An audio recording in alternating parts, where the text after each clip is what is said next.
All right, today we've got a really incredible story for you. It's all about the Mohammed Nawaz Sharif University of Agriculture in Multan, or MNSUAM for short.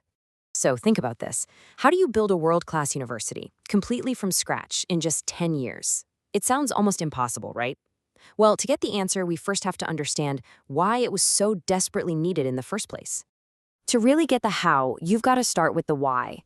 And that story begins before the university was even a blueprint, in a region called South Punjab. Now, South Punjab isn't just some agricultural area. I mean, this place is literally the beating heart of Pakistan's entire farming economy. We're talking about the nation's famous mango and cotton belt. Its success or failure really matters for the whole country. But here's the crazy part. For all of its importance, for decades, this region had a massive hole in it, a critical gap. While other places had these legacy agricultural universities, the sons and daughters of farmers here, they didn't really have access to that same level of top-tier education and research. There was a huge void, just waiting to be filled. So you have this massive gap, right? This obvious need. And that's exactly what sparked the idea. It was time to finally fill that void, and they had a plan. And they didn't waste any time. Seriously, look at this timeline. The project gets the green light in 2012, and by 2013, it's officially law. This wasn't some slow-moving committee project. No, this was a full-on, fast-tracked mission to bring cutting-edge science right where it was needed most. And this is so important. Right from day one, their whole philosophy wasn't just about handing out degrees. It was about creating real transformation. Their motto, nurturing agripreneurs, says it all.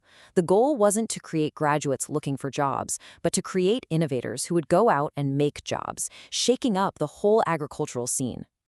You know, every great origin story has that tough beginning, that first chapter where things are a real struggle.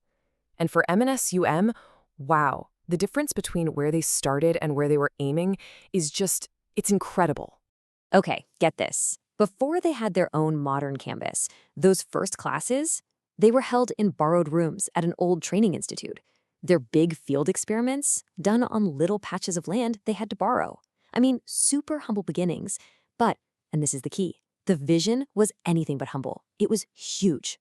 A hands-on, learn-by-doing approach to bring modern farming to a brand new generation. All right, so from those borrowed halls, things just took off. The university entered this period of absolutely explosive growth. This is the part of the story where the big vision starts to become a physical reality you can actually see and touch. And what a reality it was. We're talking about a footprint of 680 acres. Let that sink in. That's not just a campus, it's an entire ecosystem. You've got 180 acres for the main campus with all the advanced labs. And then, get this, a sprawling 500-acre research farm. That kind of scale means you can do real-world, massive field trials. It just shows you how serious they were.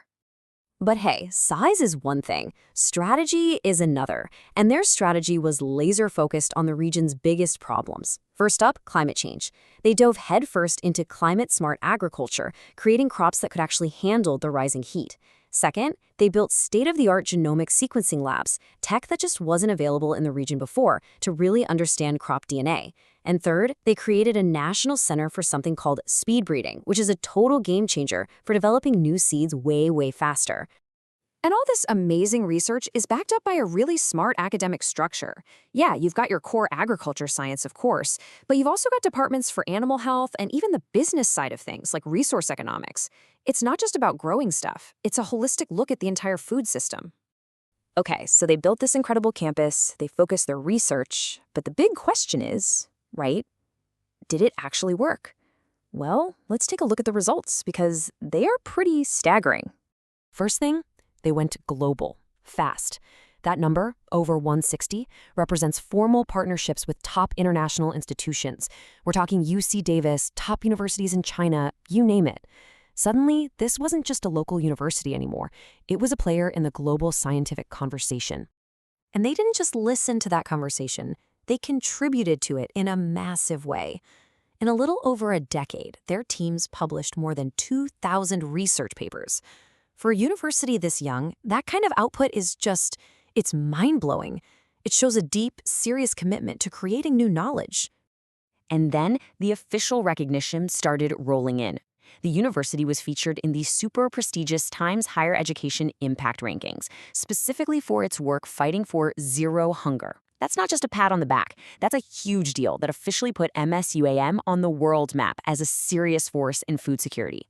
But, for all the global awards, maybe the most important impact is the one felt right back home, where this whole story started.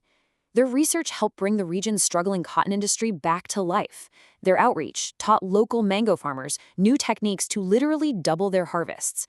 And maybe most important of all, it gave the young people of South Punjab a real, tangible path to become the scientists and entrepreneurs who will build their own future.